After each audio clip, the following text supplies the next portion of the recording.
Chernobyl nuclear విపత్తు జరిగిన 38 సంవత్సరాల తర్వాత ఆ ప్రాంతం నుండి ఆశ్చర్యకరమైన శాస్త్రీయ అంశం వెలుగు చూసింది.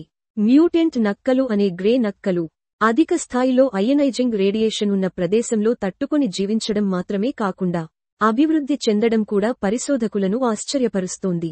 ఇది పరిణామక్రమం, తీవ్రమైన పరిస్థితుల్లో జీవనశక్తి గురించి కొత్తగా అర్థం చేసుకునే మార్గాలను చూపిస్తోంది.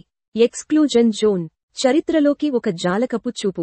1986 ఏప్రిల్ 26న యుక్రెయిన్లోని లెనిన్ న్యూక్లియర్ పవర్ ప్లాంట్లో 4వ రియాక్టర్ పేలింది.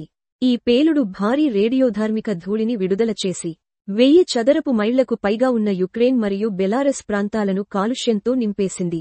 ఈ ప్రభావం యూరప్ అంతటా వ్యాపించి గ్రీస్ వరకు కూడా ప్రభావితమైంది.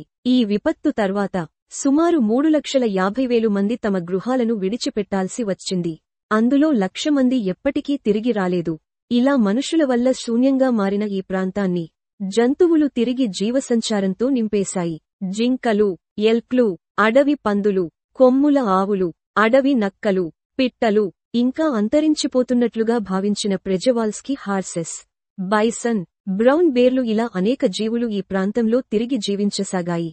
ఆశ్చర్యకరంగా ఈ ప్రాంతం ఇప్పుడు యూరప్లోనే అతిపెద్ద సహజ పార్క్గా మారింది. ఇది ఇంకా అధిక రేడియేషన్ స్థాయిలో ఉన్న రేడియేషన్ ప్రభావం. జీవ సామర్థ్యం. రేడియేషన్ ప్రభావం జంతువులపై భిన్నంగా ఉంటుంది. కొన్ని జంతువుల జీవకాలం తగ్గిపోతుండగా మరికొన్ని జీవులు మాత్రం ఆశ్చర్యకరంగా అభివృద్ధి చెందుతున్నాయి. వాటిలో ప్రధానంగా గ్రే నక్కలు ఉండటం శాస్త్రవేత్తలను ఆకర్షిస్తోంది. 2014లో ప్రిన్స్టన్ యూనివర్సిటీకి చెందిన ఎవల్యూషనరీ బయోలజిస్ట్ కారా లవ్ నేతృత్వంలో ఈ నక్కలపై పరిశోధనలు ప్రారంభమయ్యాయి. రేడియో కాలర్స్, రక్త నమూనాల సేకరణ ద్వారా ఈ నక్కలు నిర్దిష్ట జెనెటిక్ మార్పులను చూపించాయి. కేన్సర్ మరియు రేడియేషన్ కారణంగా వచ్చే వ్యాధులపై ప్రతిఘటన సామర్థ్యాలను సాధించడం వీటి ప్రత్యేకత. వీటి రక్త కణనిర్మాణం మరియు రోగనిరోధక వ్యవస్థలలో కేన్సర్ చికిత్స పొందుతున్న మనుషుల్లో కనిపించే సరైన లక్షణాలు కనబడుతున్నాయి. ఇవి సహజ ఎంపిక ద్వారా తరం తర్వాత తరం అభివృద్ధి చెందుతున్నాయని సూచిస్తుంది. మానవ వైద్యానికి పాఠాలు. ఈ పరిశోధన పలు కొత్త ప్రశ్నలను లేవనెత్తింది. ఈ నక్కల జీవన విధానం, రేడియేషన్ ప్రతిఘటన సామర్థ్యాలు మానవుల కేన్సర్ చికిత్సకు మార్గాలను సూచిస్తాయా? ఈ అంశంపై ఇంకా చాలా పరిశోధనలు చేయాల్సి ఉంది.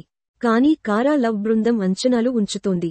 2014 నుండి సేకరించిన డేటా జీవులు తీవ్రమైన వాతావరణ ఒత్తిడులను ఎలా అధిగమిస్తాయో అర్థం చేసుకోవడంలో సహాయపడుతోంది.